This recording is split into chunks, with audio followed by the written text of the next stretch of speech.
Hey guys, Rusty here. Today I'll explain to you my workflow and thought process while painting this high-grade Universal Century Zaku 2. Aside from the primer, everything else is brush painted. I'll combine all the concepts you've heard me discuss in previous videos and maybe something new into this one video. So let's begin. I'll skip past the priming stage because I assume you know how that works and go straight into the base coat. For some people, the biggest hurdle with brush painting is actually mixing the color you want. So I'll explain my workflow as if you've never painted in your life. By the way, what I'm about to say is applicable whether you brush paint or airbrush. Okay, this is how I mix colors. I start by identifying what the closest primary color the subject matter is. In this case, the Zaku 2 has two colors. Let's call the light color around the arms and legs Salmon Pink, and a dark color around the chest and waist, Burgundy, and go through them one by one. The Salmon Pink is closest to the red hue, so I start with squeezing out some red paint from the tube. Now, as the name suggests, it's a pink color, so naturally I add white. However, the downside to adding white is that it desaturates the red significantly, so I add some yellow to bring back some warmth into the pink. In any case, Salmon Pink has some yellow in it anyway, so I would have used yellow in the mixture regardless. So there you go, Salmon Pink mid-tone. For the highlight, I have two options. Either lighten with more white or more yellow. Again, let's go through these options one by one. If I use more white, the Salmon Pink gets even lighter, so I achieve my goal, but the downside is that it desaturates the paint even further. If I use more yellow, it retains some saturation, but the downside is that the resultant mixture will appear like a yellow tint instead. So to compromise, I use a combination of both white and yellow. For the shadow, if I use black, it desaturates the pink, so it's the same logic. I can use red here because compared to pink, it's darker. Plus red gives the pink more saturation, so I think that works well. But wait, there's more. I also add a tiny bit of blue here, and I'll explain why in a bit. Actually, you pause the video and you tell me what's the benefit to adding a tiny bit of blue into this Salmon Pink mixture. Let's move on to the Burgundy. Same workflow here. The closest color is red, so I start with that. Looking at the color itself, it's dark red, and I try not to use black, because by now you know why, and that's because it desaturates the red too much. Instead, I use blue to darken the red, and that cools down the red as well. Burgundy also leans towards violet a little bit, so that works out well. And that's it. Burgundy, mid-tone. For the shadow, this is easy. I add more blue, shifting the tone even more towards violet. For the highlight, I could use white or yellow, so let's go through the options again. If I use yellow, as in the case with Salmon Pink, it might lighten the mixture, but remember the original mixture also has red and blue, so if you add yellow you get brown, meaning the saturation is lost. So I might as well use a white then, since it also causes desaturation, but I can get a stronger highlight than yellow can, if that makes sense. Despite all that, I actually want a little bit of yellow in this Burgundy, just like why I add a little bit of blue in the Salmon Pink. Again, here's your second chance to pause the video and figure out why I do this. If you had a chance to think about it, the answer is color harmony. I made a video previously on this, and I advise beginners to use a limited palette of a few colors to mix everything. I'm following my own advice here by mixing a tiny bit of yellow in the Burgundy and a tiny bit of blue in the Salmon Pink. You don't need to memorize any color ratios, you just need to understand why. Here's the best analogy I can think of to help you remember this concept. Try and recall a TV show you've watched, or maybe a documentary of people who lived centuries ago, or maybe even in this age. Whenever there are wealthy or influential people like kings and queens, or successful business people, they might plan their children's marriages to be among their influential friends so that it strengthens the relationship between two previously unrelated families. You might be a king marrying off your daughter, a princess, to a neighboring country. And in return, the other country's son, a prince, becomes your son-in-law. Or maybe you're the head of the family and the business. Your son's marriage to a business partner's daughter will ensure that business relations remain intact. You get the idea. In any case, this is often done between people who don't really have any obligations to one another, but both parties stand to lose if the relationship fails. So how does this relate with color harmony? Well, let's say in a hypothetical world, there are only 3 continents. The first named blue, the second called yellow, and the last is red. Let's just say that Salmon Pink and Burgundy are 2 countries living inside the red continent. Now, Salmon Pink has mainly red, yellow, and white. They don't have anything from the blue continent. Burgundy has mainly red and blue, and they've got nothing from the yellow continent. The main difference between Salmon Pink and Burgundy is the additional element of yellow and blue, respectively. So if Salmon Pink and Burgundy wants harmony with each other, what can they do? Well, Salmon Pink can invite blue, a key component of Burgundy, into their country. To reciprocate, Burgundy can invite yellow, a key component of Salmon Pink, into their own country. When all that is said and done, Salmon Pink has a tiny bit of blue in it, and Burgundy has a tiny bit of yellow in it. So now everyone knows that if either country attacks the other, it's their own son's or daughter's family they are attacking.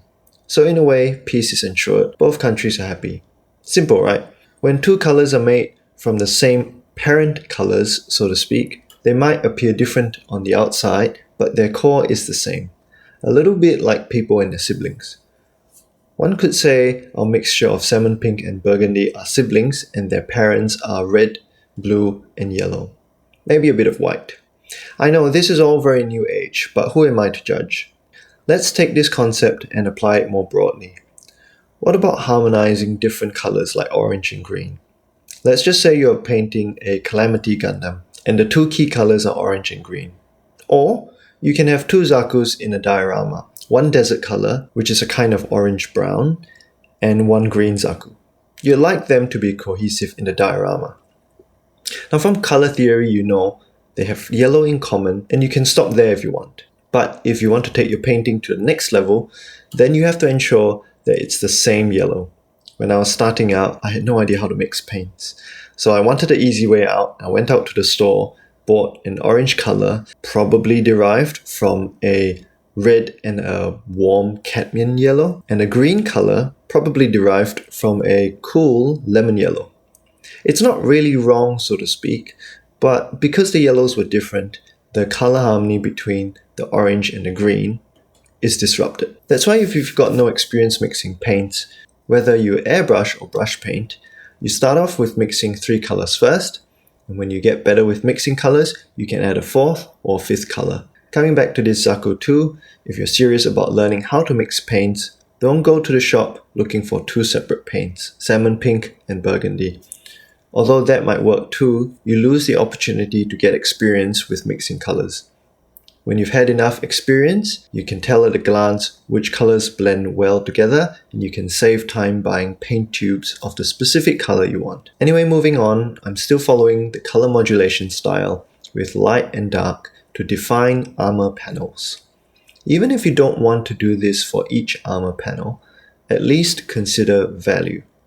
For example, notice how pink is used for majority of the pipes, and dark brown in the crevices to define each pipe segment. If you've noticed, I've never really used the term panel line wash on this channel, and that's because to me, it's all just light and dark. A panel line wash is adding shadow and a dry brush is adding highlight. Many people panel line with enamel, but you can also panel line with acrylic paint as long as you understand the principle of value. The method I use to add shadow to crevices using acrylics is different from panel line wash with enamels. I don't dilute the acrylic paint and let the paint move via capillary action. Instead, I use my Kolinsky sable brush, which has a fine point, and paint inside the crevices directly. It's not right or wrong, I just prefer it that way. because if there's no enamel paint to use, there's also a lower risk of the plastic cracking. Again, if you've got little experience brush painting acrylics or encounter issues like paint streaks, then see if this troubleshooting guide helps. What you should see when brush painting is an observable change in color on the surface you're painting on after 2 to 3 layers of paint. One layer of paint is usually quite subtle, and some brush strokes are expected. When applying the first few coats, you can get away with more pressure on the brush, but to reduce brush strokes, subsequent paint layers should be brushed on in a direction perpendicular to the prior layer. Here's an example. The final layers of paint should be applied as gently as possible with little pressure from the brush. This will reduce the appearance of brush strokes. Now that we know what you should be getting, let's have a look at common problems and their solutions. If you get brush strokes which are thick, and by that I mean raised above the plastic surface, your paint is too thick. So I'd advise you to get a wet palette so paint can remain fresh for longer. Again, brush strokes are expected for the first few layers, so it's only a concern if they cause raised edges on the painted surface. Usually most people have at least heard that thinning down your paints is important, but they go overboard and experience another problem, which I'm about to share now. If you don't notice any visible change in color after 2 to 3 coats of paint, then your paint is too thin.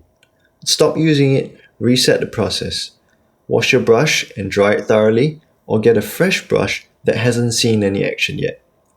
Get fresh paint from the bottle and use minimal water. The paints I use are vallejo paint, and they don't really need much dilution. If you think the paint is starting to get dry, then dip the brush in water, dry with a paper towel so that the brush is only slightly wet, and then grab some paint. We are not airbrushing here, so there's no need to think about mixing ratios of water to paint. I don't exactly know what water does to the paint, but certainly too much will affect the paint mixture itself and artificially increase the drying time of acrylics. The whole idea of acrylics is a fast drying time, so you can apply layers over each other. If the acrylic paint is not fully dry because of the presence of too much water in the mixture, and you apply the second layer, the movement of your brush will disrupt the first layer, leading to streaks. You can use a hairdryer to speed up the drying time, though I do find that I can always work on another part of the model while the first part is drying. You decide what suits you best. Just some final thoughts on brush painting the base coat. Painting in this style requires gradual layering of base coat. It will take several paint sessions to get the highlights and shadows in place. You also need a bit of faith to trust that the layers will build up and the highlight and shadow becomes more prominent. It's a bit different to airbrushing, where the results are more visible in 1 to 2 sessions. Finally, I reached the weathering phase. I don't need to say much here. As described in a previous video, the model will show you where to apply more chipping and where to apply less. Wherever there are inorganic shapes, like the shield in this case, I use my sponge and other weathering effects to soften the edges. If there are organic shapes, like in the case of the calf, I can be more subtle. And following the principle of contrast, I start with weathering the whole model using light brown first, and a second time with dark brown later. I'm usually quite heavy-handed when using light brown. I use a size 2 filbert brush and only use a more refined stroke with the size 0 Kolinsky sable brush for the more obvious dark brown color. My style is usually to exaggerate these effects so you can decide how far you want to take this according to your own preference. Anyway, that's about it. We revisited concepts like value and saturation, balance between organic and inorganic shapes, and I'll keep referencing these words in future videos until they stick in your mind. We've also covered how to mix paints in detail and achieve color harmony in the process. Whether you brush paint or airbrush, I think there's something for everyone here today. If you're new to this channel and need a more detailed explanation for any of these concepts, check out my playlist here. Until next time, bye for now.